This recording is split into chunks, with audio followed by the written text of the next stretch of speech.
Baik Pak Kiai Muhammad Ismail Yusanto ya, Pak Kiai Ismail. Ya, masih.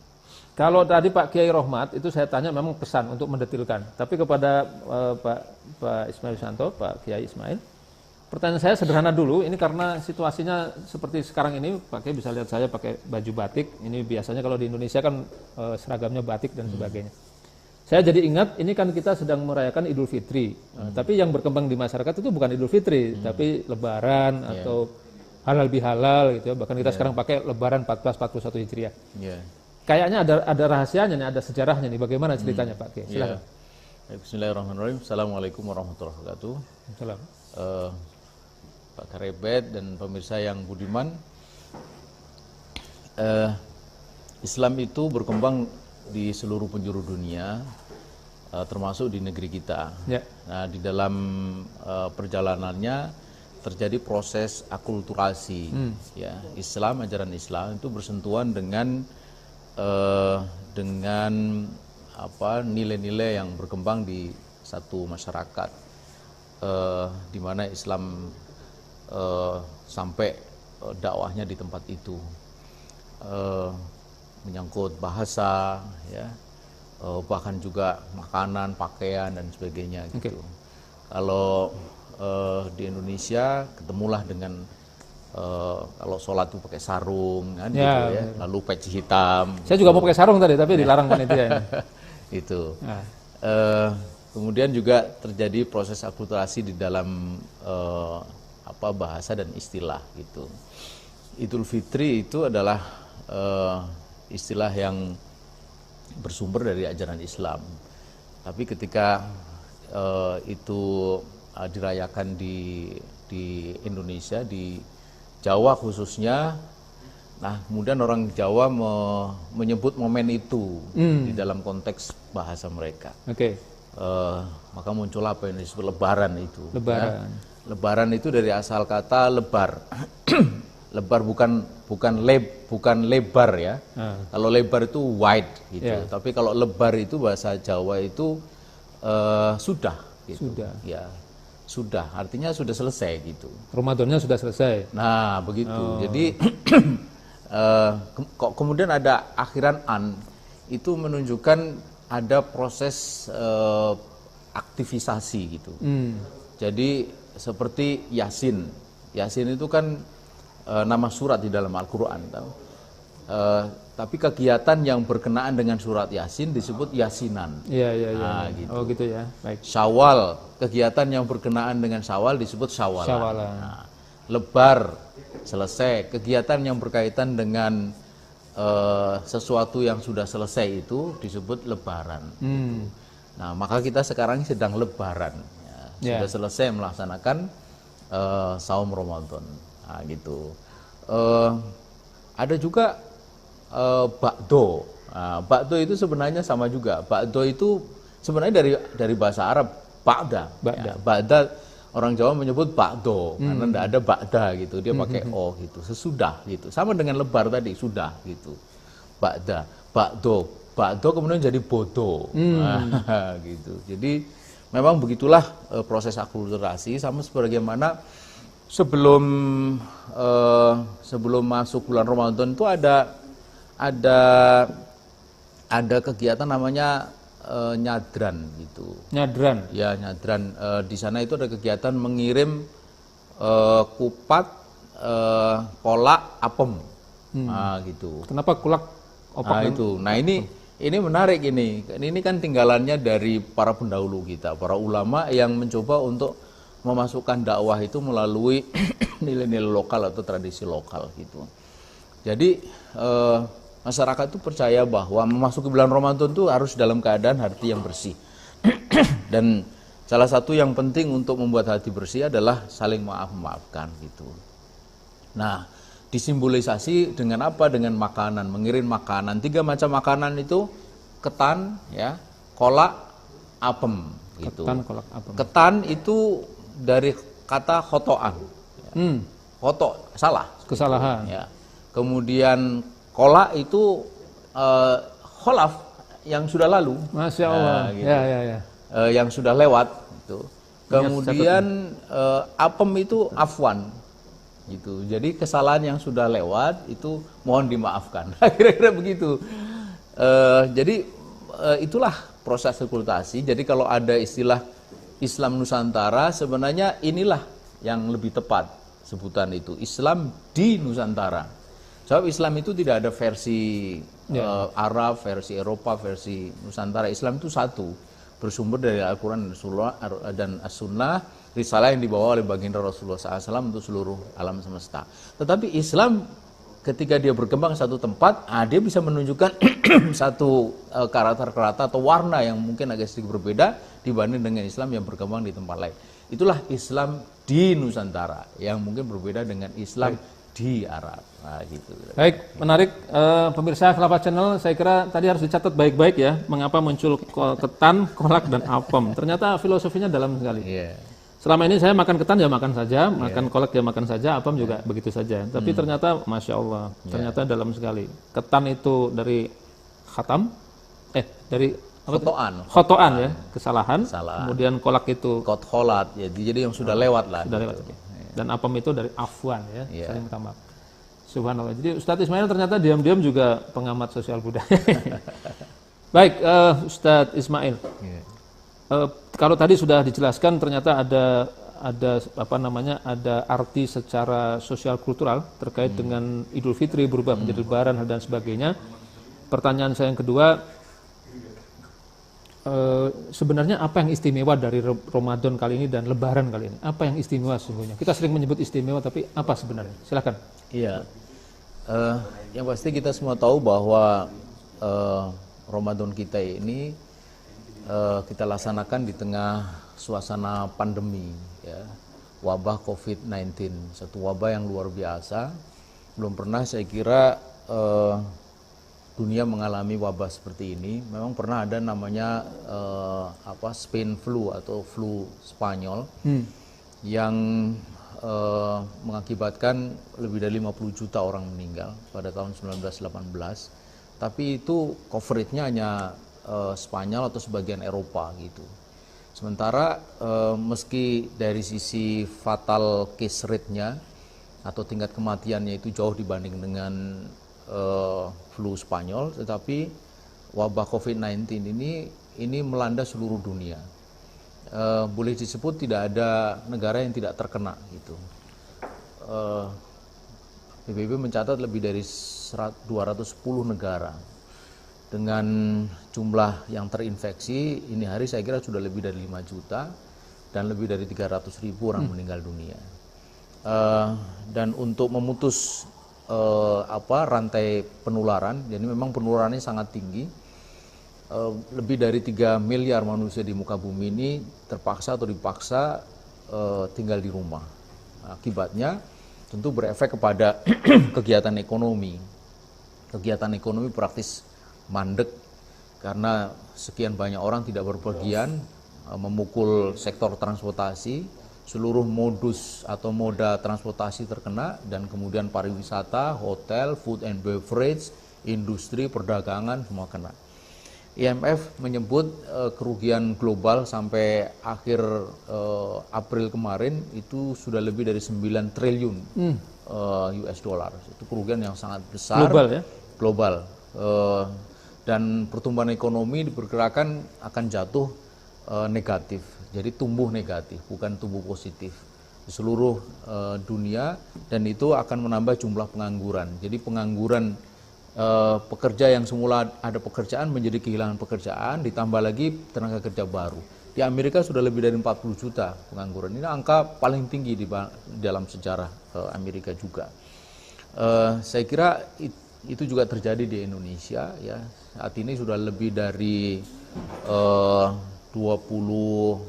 terakhir kalau nggak salah 22.000 ya, dengan lebih dari 1.200 meninggal dunia, dan efek ekonominya juga sudah mulai terasa.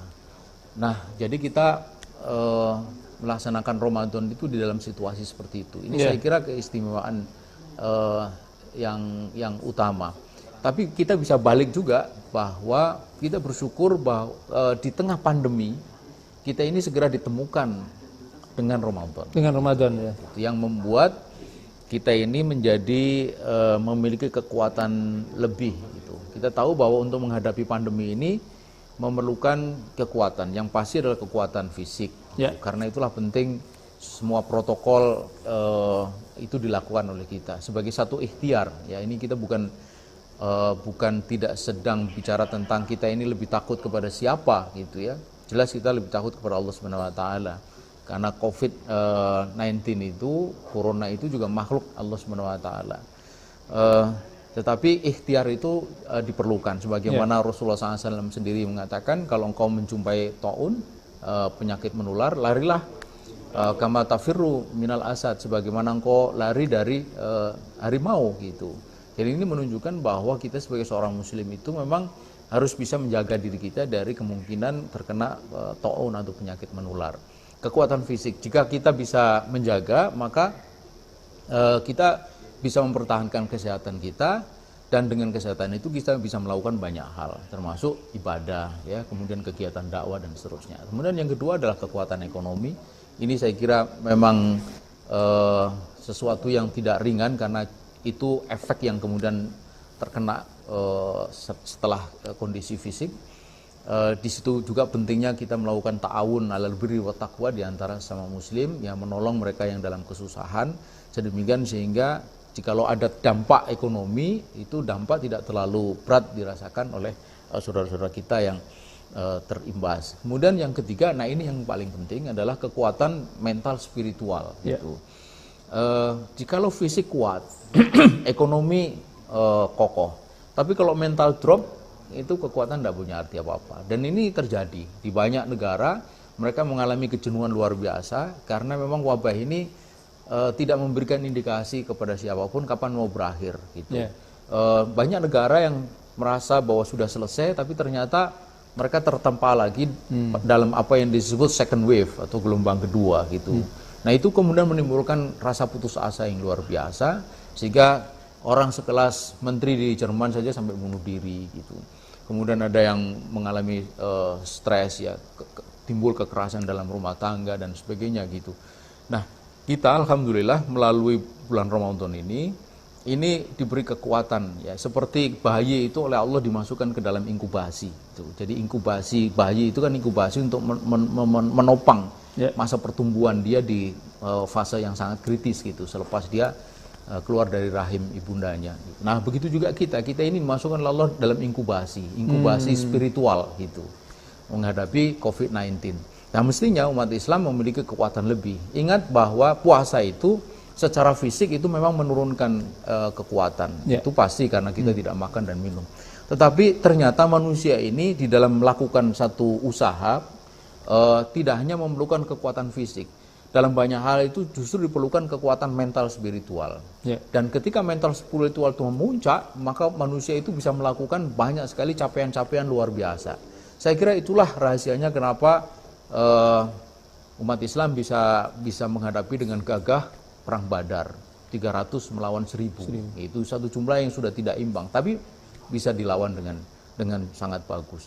Begitu juga penaklukan Andalusia terjadi pada bulan Ramadan. Itu penaklukan yang luar biasa, 5.000 melawan 200.000 pasukan, menyeberang lautan yang sangat luas begitu rupa gitu. Jadi saya kira ini istimewanya bulan Ramadan kita hari ini, yaitu dilakukan di tengah pandemi, tapi sekaligus bulan Ramadan ini telah memberikan suntikan luar biasa kepada kita, kekuatan mental dan spiritual di dalam kita menghadapi wabah COVID-19. Oke, luar biasa. Baik Pak Kiai Muhammad Ismail Yusanto, ini saya harus lengkap sekarang bicaranya. Tadi sudah dijelaskan tentang yang istimewa dari Ramadan kali ini. Ternyata Allah itu dengan Maha Rahman dan Rahimnya menurunkan Ramadan seperti inkubasi spiritual. Menarik istilah itu buat saya.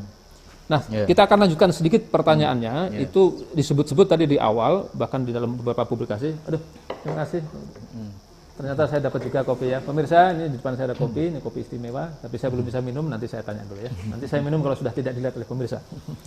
Pak Kiai, saya kembali pertanyaannya. Saya ingin lanjutkan tadi. Di depan kita sudah sampaikan bahwa ada tema besar yaitu The New Spirit of Lebaran. Mohon diceritakan tadi lanjutannya dari Ramadan kepada New Spirit of Lebaran seperti apa? Silakan Pak. Ya baik. Melanjutkan tadi, jadi setelah kita ibarat bayi tadi itu keluar dari inkubasi spiritual, tentu dengan satu keadaan yang baru, keadaan yang lebih segar, keadaan yang lebih kuat gitu. Disitulah new spiritnya itu ketemu gitu. Pandemi ini sudah berlangsung semenjak sebelum Ramadan. Yeah. Situasinya bukan bertambah baik, tapi bertambah buruk, terbukti dari jumlah yang terinfeksi makin banyak, yang meninggal makin banyak, cakupannya juga makin luas, lalu dampak ininya juga makin nyata gitu. Nah, karena itu diperlukan kekuatan lebih gitu. Nah, disitulah saya kira ketemu apa yang disebut dengan the new spirit of Lebaran itu. Jadi inkubasi spiritual sepanjang bulan Ramadan itu memberikan kekuatan lebih kepada kita, kekuatan yang baru ya untuk menghadapi hari-hari ke depan yang kita dari segi harapan tentu cepat berlalu, tetapi bila tidak maka semestinya tidak ada pilihan lain kecuali harus dihadapi gitu. Dan untuk menghadapinya disitulah kekuatan itu diperlukan. Spirit. Terus kaitannya dengan sistem ini, karena banyak sekali pertanyaan ketika Ramadan kemarin, spirit ini akan sia-sia atau akan percuma kalau tidak ada perbaikan sistem. Banyak sekali pertanyaan tentang sistem. Bisa Ustaz jelaskan? Yang pertama kita tahu bahwa banyak orang menilai ini menjadi seperti ini karena penanganan yang tidak perform. Jadi karut-marut penanganan itu menjadi wabah ini menjadi semakin kompleks gitu. Jadi sudahlah pertumbuhannya semakin cepat. Sekarang ini kan coba pertambahan. Kalau dulu itu diperlukan waktu, saya kira lebih dari 1 bulan untuk mencapai angka 900. Sekarang 1 hari 900. Gitu. Nah, justru saya ingin mengatakan bahwa di tengah karut-marutnya penanganan COVID-19 itu diperlukan kekuatan kita gitu. Jadi kehati-hatian, kekuatan, soliditas kita gitu. Kalau penanganannya bagus, mungkin kita bisa berharap pada penanganan itu. Jadi katakanlah kita agak sedikit lebih santai gitu. Tapi justru karena karut-marut itu, maka kita harus lebih kuat lagi, lebih hati lagi, lebih waspada, lebih aware, jangan justru kita terbawa oleh karut-marut itu lalu kita juga ikut karut-marut gitu. Itu nanti dampaknya bisa sangat buruk. Itu satu. Kemudian yang kedua, ini jelas memberikan pelajaran penting kepada kita. Tentang apa? Tentang sebenarnya apa yang sedang dipikirkan oleh penguasa gitu. Apa yang dibela? Ini kan menjadi pertanyaan penting. Karut-marut itu kan sebenarnya karena ketidakjelasan ketika kita menghadapi banyak masalah ini, mana yang prioritas paling tinggi? Gitu. Ada 2 pilihan, apakah kesehatan atau ekonomi? Gitu. Kita tahulah bahwa ekonomi ini akan berdampak juga sangat luas gitu. Tetapi kesehatan tidak bisa ditinggalkan. Buat apa kita memiliki banyak uang, kekayaan, pertumbuhan ekonomi kalau rakyatnya pada sakit atau bahkan mati gitu. Nah, jadi saya kira disinilah ketegasan di dalam memilih prioritas. Di antara 2 kepentingan itu mestinya tidak ada pilihan lain kecuali bahwa prioritas kesehatan itu harus paling tinggi gitu. Karena ini menyangkut sumber daya manusia. Kalau sumber daya punya manusia kena gitu, apalagi kemudian betul-betul sakit lalu meninggal, maka ini kerugian besar. Jelas kerugian besar. Coba bayangkan untuk menghasilkan 1 orang dokter spesialis itu memerlukan proses yang sangat panjang. Sekolah kedokterannya saja mungkin 5-6 tahun, belum lagi spesialisnya, mungkin 5 tahun, 10 tahun gitu. Minimal gitu ya. Itu baru fresh graduate, artinya lulus. Belum lagi kalau kita menghendaki dia punya pengalaman panjang. Ada yang usia 50, ada yang usia 60, itu sangat berharga, tapi meninggal dia gitu. Kan kerugian besar itu. Jadi sumber daya manusia yang tidak dilindungi itu kita akan mengalami kerugian besar, kehilangan besar gitu. Nah, karena itu maka mestinya penjagaan terhadap kesehatan, terhadap keutuhan kesehatan masyarakat itu harus menjadi prioritas utama. Dan disitulah saya kira kita punya kesempatan untuk belajar. Kita relatif agak sedikit lambat kena wabah ini. Mungkin 2-3 bulan lebih lambat. Gitu. Nah, mestinya kita bisa belajar. Tapi sayangnya ini tidak dilakukan. Jadi ada proses pengabaian ya. proses penggampangan, bahkan juga kebawa guyonan gitu. Seperti pejabat ada yang mengatakan bahwa nggak bisa masuk ke Indonesia karena untuk masuk Indonesia izinnya sulit. Nggak bisa karena kita ini sering minum jamu. Nggak bisa kita kena karena kita ini banyak makan nasi kucing segala macam gitu. Nah, akhirnya proses belajar itu tidak kita lakukan, proses persiapan itu tidak dilakukan. Andai kita kena yang pertama, mungkin kita gagap masih agak masuk akal. Tapi kita kena relatif agak belakang. Nah, kalau kita lihat belajar itu ada dua model Wuhan atau model Korea. Model Wuhan itu lockdown total.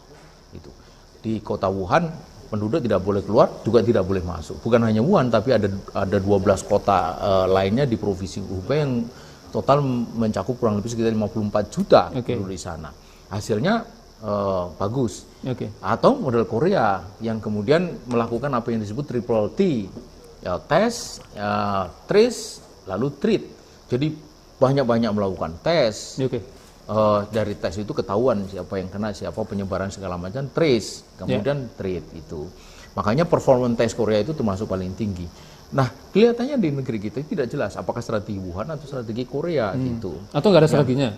Nah, itulah yang kita jelas. Karena mudik nggak boleh, tapi pulang kampung boleh. Gitu. Apa sih sebenarnya gitu? Kemudian mudik nggak boleh, tapi transportasi dibuka. Pertanyaannya ngangkut siapa? Gitu, ya kan? Lalu yang mudik pakai mobil disuruh balik. Lalu yang mudik pakai pesawat nggak boleh. Katanya guyonannya di karikatur, Pak polisi bilang ya karena kami nggak bisa suruh balik itu pesawat gitu. Perlu polisi udara ya. Nah itu, jadi itulah yang kemudian membuat akhirnya karut-marut ini menjadi semakin ini dan ini pelajaran buat kita. Jikalau kita ini tidak punya pemikiran dasar yang kokoh, kita kehilangan cara untuk menempatkan prioritas. Kalau kita kembali kepada ketentuan Islam, jelas bahwa kesehatan, keselamatan itu nomor satu. Gitu. Jikalau untuk menjaga keselamatan, kesehatan itu mengorbankan, katakanlah sampai mengorbankan ekonomi, tidak masalah gitu, harus korbankan gitu. Dan disitulah supaya tidak timbul dampak yang besar, pemerintah atau penguasa harus turun tangan dengan memberikan santunan segala macam itu. Jadi bisa diminimize gitu dampak itu. Jadi memang kata kuncinya Islam ya, mau pakai Islam atau enggak? Katanya Islam. Dan saya kira apa yang dikemukakan oleh Henry Kissinger menarik. Kata dia bahwa dampak buruk dari COVID-19 ini, wabah ini mungkin bisa cepat diatasi. Tetapi perubahan global itu akan mungkin terjadi gitu. Dan saya kira disitulah peluang Islam ke depan karena dia sangat khawatir bahwa ini akan memberikan menjadi pangkal dari kehancuran apa yang dia katakan liberalisme dan demokrasi. Nah sekarang pertanyaannya adalah kiat menjaga keistiqomahan karena Ramadan sudah sedemikian rupa selama 1 bulan kita dilatih, bagaimana menjaga itu supaya bisa bertahan sampai 11 bulan ke depan? Iya. Silakan. Baik, bismillahirrahmanirrahim. Yang pertama adalah bahwa ini memang soal kebiasaan dan pembiasaan. Gitu. Di bulan Ramadan ini kita ini dipaksa untuk memiliki kebiasaan, ya, yaitu ada kita melakukan sahur, ya kan? Kemudian kita menahan lapar dan dahaga. Dan segala hal yang membatalkan puasa. Kemudian kita ini dipaksa untuk betul-betul merasa selalu di dalam pengawasan Allah Subhanahu wa taala, ya. Muraqabatullah itu. Nah, ini kebiasaan-kebiasaan yang penting untuk diteruskan gitu. Nah, untuk meneruskan itu perlu pembiasaan gitu. Pembiasaan itu proses Ramadan kemudian dijadikan sebagai kekuatan. Apa yang diperlukan untuk ini bisa lanjut untuk istiqomah adalah kemauan. Gitu. Kemauan. Dan sebenarnya sepanjang bulan Ramadan itu kita sudah ditempa untuk memiliki kemauan. Kemauan apa? Kemauan untuk taat kepada Allah Subhanahu wa taala. Kita tahu bahwa dalam melaksanakan ibadah kewajiban itu kan selain diperlukan kemampuan, dan ketika kemampuan itu, dan pasti seluruh kewajiban agama itu mampu kita lakukan. Kalau kemampuan kita turun, Allah memberikan rukhsah gitu. Tapi lihatlah bahwa selain kemampuan itu ternyata diperlukan juga kemauan. Kalau tidak ada kemauan, perkara yang kecil saja itu menjadi sulit gitu, apalagi yang lebih besar. Nah, sepanjang bulan Ramadan kita ini ditempa untuk memiliki kemauan. Kemauan apa? Kemauan taat. Lihatlah ketika kita memiliki kemauan, ternyata kita ini bukan hanya bisa meninggalkan yang haram, bahkan yang halal pun kita bisa tinggalkan. Makanan, minuman di siang hari bulan Ramadan itu kan kita tinggalkan bukan karena tidak ada, juga bukan karena haram, bukan karena kita tidak pingin, itu pingin kita, ya karena lapar, haus itu. Tapi karena kita tahu bahwa itu tidak boleh, kita bisa tinggalkan gitu. Nah, kemauan untuk taat inilah yang harus terus dipelihara gitu. Dipelihara menjadi sebuah kebiasaan atau menjadi sebuah pembiasaan gitu. Nah, riset menunjukkan bahwa untuk orang memiliki kebiasaan atau habit itu perlu proses pembiasaan sampai paling sedikit 40 hari gitu. Dan saya kira kita sudah hampir 40 hari. Ya kan, bangun untuk sahur itu 40 hari, hampir 40 hari. Artinya sebenarnya sudah cukup untuk kita meneruskan bangun. Katakanlah kalau kita biasa setengah 4 atau jam 3 gitu, teruskan itu. Gitu. Teruskan, jadi jangan sampai jeda. Kita ini sudah 30 hari, hampir 40 hari puasa terus menerus gitu. Ini proses pembiasaan. Teruskan supaya menjadi kebiasaan. Puasa Syawal, puasa Senin Kemis gitu. Kita sudah selama sekian minggu, sekian hari ada tadarus, ya kan? Proses pembiasaan hampir 40 hari itu, ya. Mastering your habit itu teruskan menjadi sebuah kebiasaan. Nah, itu semua memerlukan apa? Kemauan. Hanya itu saja sebenarnya gitu. Karena tidak ada yang berat. Ya, baca Quran 10 menit tiap 2 jam itu bukan sesuatu yang berat. Kemudian puasa Senin Kemis, lawang kita puasa setiap hari bisa kok. Apalagi cuma puasa Senin Kemis gitu kan. Jadi seminggu cuma 2 kali. Ini kita terus-terusan puasa bisa. Apalagi sholat malam kita bisa. Setiap hari kita juga bangun sahur kan. Nah, itu saya kira yang penting untuk dilakukan sampai kemudian kita punya kebiasaan yang lebih besar lagi. Kebiasaan taat, terbawa oleh kehidupan pribadi kita, kehidupan keluarga kita, sampai kepada kehidupan bermasyarakat dan bernegara. Dan disitulah diperlukan kesabaran di dalam taat. Dan itu hasil penting yang kita dapatkan di dalam bulan Ramadan. Kalau tadi ditanya apa new spiritnya itu ya kesabaran itu. Karena memang Ramadan itu sebagai syahrus sober, ya, wa thawabuhu jannah, dan pahala dari sabar itu kata Rasulullah SAW adalah surga. Sabar untuk apa? Sabar untuk kita taat kepada Allah SWT. Sabar untuk melakukan pembiasaan sehingga menjadi kebiasaan, menjadi habit gitu. Nabi kan mengatakan bahwa ibadah yang disukai itu adalah yang dawam gitu, ya, yang terus menerus gitu. Termasuk juga sabar ketika kita menghadapi musibah. Ini poin penting ketika kita berada di dalam posisi pandemi ini. Kalau kita menerima musibah, misalnya gunung meletus, jeder selesai, ya kan, gempa selesai, tsunami sehebat-hebatnya selesai gitu. Tetapi untuk COVID-19 ini kita tidak tahu sampai ujungnya, maka kesabaran berlipat-lipat diperlukan. Dan saya kira poin itu yang sangat penting yang kita hasilkan di dalam bulan Ramadan yang istimewa ini. Oke, luar biasa. Takbir. Allahu Akbar, Allahu Akbar, Allahu Akbar, walillahil hamd.